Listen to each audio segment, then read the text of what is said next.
السلام علیکم ورحمۃ اللہ وبرکاتہ۔ آئیے آج کا سبق کا آغاز کلاس 3 کے سبق نمبر 3 سے ہوگا۔ تو آئیے شروع کرتے ہیں حفظ سورہ کے سورۃ القاریعہ سے۔ بسم اللہ الرحمن الرحیم۔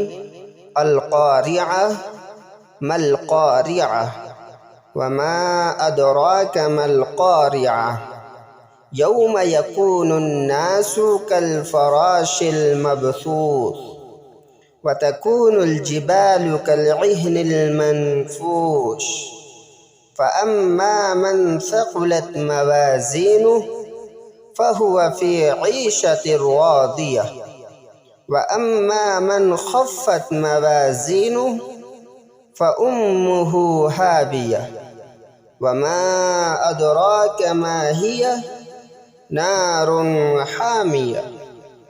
اب آگے دیکھتے ہیں دعا و سنت میں سے مسجد سے نکلنے کی دعا۔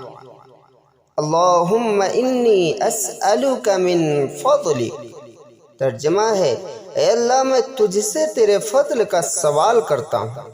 اب عقائد میں سے دیکھیں گے ایمان مفصل۔ آمنت باللہ وملائکتہ وکتبہ ورسلہ والیوم الآخر والقدر خیرہ وشرہ من اللہ تعالی والبعث بعد الموت۔ ترجمہ ہے میں ایمان لایا اللہ پر اور اس کے فرشتوں پر اور اس کے کتابوں پر اور اس کے رسولوں پر اور قیامت کے دن پر اور اس بات پر کہ اچھی اور بری تقدیر اللہ تعالی کی طرف سے ہوتی ہے اور موت کے بعد دوبارہ زندہ کیے جانے پر۔ اب اسلامی معلومات میں سے پڑھیں گے سوال و جواب۔ سوال: سیف اللہ اللہ کی تلوار کس صحابی کو کہا جاتا ہے؟ جواب ہے سیف اللہ اللہ کی تلوار حضرت خالد بن ولید رضی اللہ عنہ کو کہا جاتا ہے۔ سوال ہے کس صحابی کا نام قرآن میں آیا ہے؟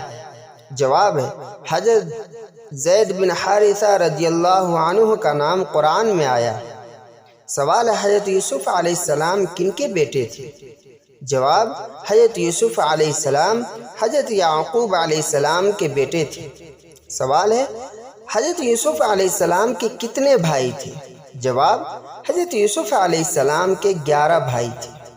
سوال ہے حضرت یوسف علیہ السلام کے حقیقی سگے بھائی کا کیا نام ہے؟ جواب حضرت یوسف علیہ السلام کے حقیقی سگے بھائی کا نام بنیامین ہے۔ سوال ہے حضرت یوسف علیہ السلام نے خواب میں کیا دیکھا؟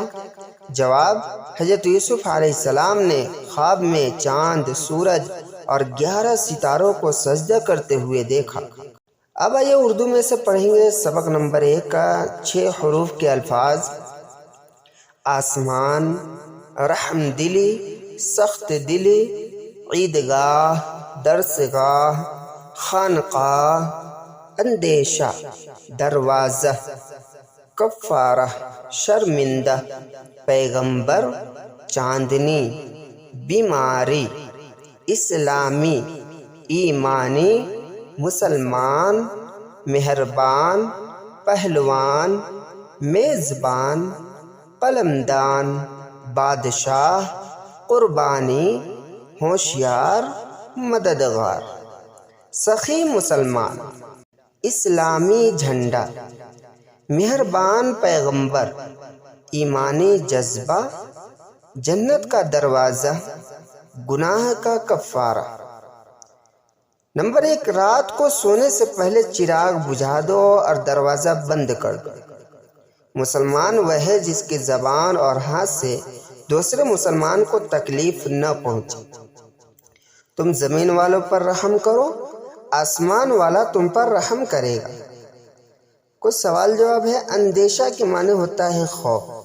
یہ اوپر جو ہم لال دائرے میں جو دیکھ رہے ہیں لال لکھا ہوا ہے اس کا نیچے الفاظ معنی ہے، تو وہ الفاظ اوپر ہے اور معنی نیچے دیا ہوا ہے، نیچے الفاظ بھی ہے اور معنی بھی ہے، تو اس کو غور سے دیکھیں۔